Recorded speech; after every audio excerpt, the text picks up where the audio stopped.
Okay, so here we can see the original Traxxas 110 Rally, which is a decent car. With a few upgrades, it's a real machine. And as I suspected, the width is less. Now them 8 arms are definitely not Traxxas Slash or Rally or Stampede 8 arms. They're definitely different, the 4x4 versions anyway.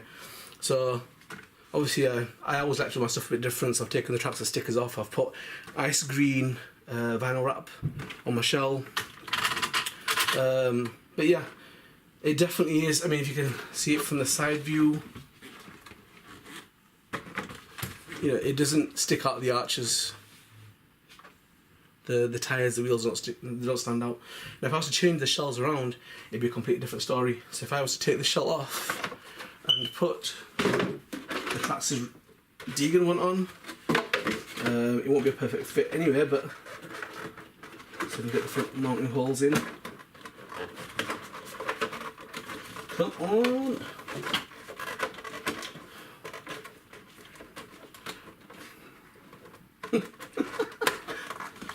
Okay. Right, so you can see there, it's got a mean look to it, because it's like, I don't know, is that like the European look where the wheels stick out a little bit from the arches? It does go nice with the wheels though. Maybe that's the way they should have released it. So, but they definitely do stick out. They definitely do stick out. I mean, I'll pick it up and show you.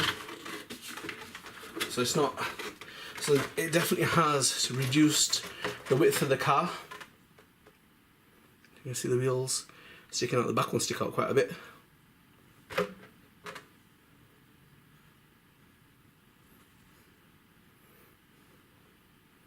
Okay. But apart from that, everything else is more or less the same. And then if I was to put on my old 110 shell onto this new Deegan, ooh, make sure you sugar your shells before you take your cars out. So this is, they're definitely within the arch. They're not sticking out at all, not protruding at all.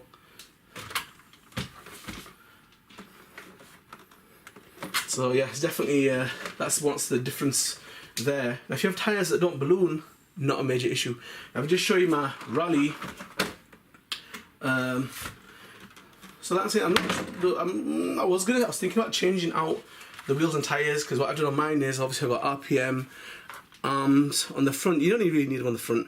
Front HD shafts are fine for this setup, but the rears you do need MIPs. I don't know if you can see the MIP rear drive shafts there. I've got a roll cage on there as well, because I was running high gearing at one point, and it was just nice for speed runs. I was running it like that, and I was getting a lot of air coming in, cooling the Castle. It's a Castle motor, 2200 kV motor, and then the Traxxas 120 amp ESC, which I absolutely love. I just stopped making it, haters. So that's that basically. And this handle's nice. It's got a nice flow to it, clings to the ground, you know. And it zips along. It's got some real speed to it, and that's max 4S. But it's just it's beautiful the way it runs. I've got other rally cars as well, but yeah, you know, the electrics are definitely getting sold. That's including the remote. I don't need that hassle, and they need to make it a little bit more. Oh, look at the drive shaft, man. It's plastic. So if you're going to run this high powered, guys, you know, you will be needing to change that if you want to do speed runs in this thing. If you're going to be running it, like I said, if it's for children, fine. And if you're not much of a racer, fine. But this is really underpowered stuff. It really is. The diffs can handle brushless, and this is VXL brushless ready. But sack VXL brushless, that's slack. You're going to overheat if you want to get a bit of speed, and you're going to burn them out. Go straight to Hobby Ring, an SC8 ESC, and go to a decent motor. I would say the Trackstar ones. You know, you can still get the waterproof ones that are about 2,000 or 1,100 kV, or anything. If you want to keep it waterproof, go for something that's waterproof. Leopard ones with that.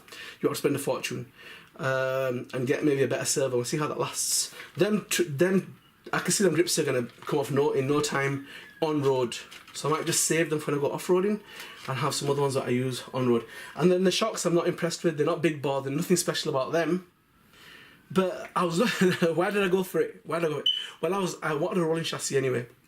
And when I looked on eBay, a rolling chassis from the US was going to cost me £200, and then the shipping was about £30, and the import tax was about £50. I thought, well, why don't I just buy this and then sell all the bits off? So I might get 70 for the ESC and the motor, and I might get 15 or something, 10 or 15 for the battery, and the remote, 30, £35. So I would have made my money back. Did you get it, guys? And that's the way my little brain works. So, just thought I'd show you that, and hopefully there will be some videos that I will be uploading. Now, the other reason what I'm going to show you this as well is that I probably will be using the gimbal. I don't know if you saw my drone video, have a look at that, guys. Well, the unboxing anyway. And I will be using the gimbal attached to this roll cage. It makes it sturdier and a lot easier, and I'll see how that footage turns out. I just see one car to follow other cars in the chases. So stay tuned for that one as well, guys. I've got another box over there. That's not new though. Woo! That's not new. And if you're wondering what this thing is, that was my original Savage X before the Savage X came out. That's my Savage. That was my Traxxas X Max before I had an X Max. In other words, it was a Savage conversion that had. It basically has a longer chassis, twin chassis plates.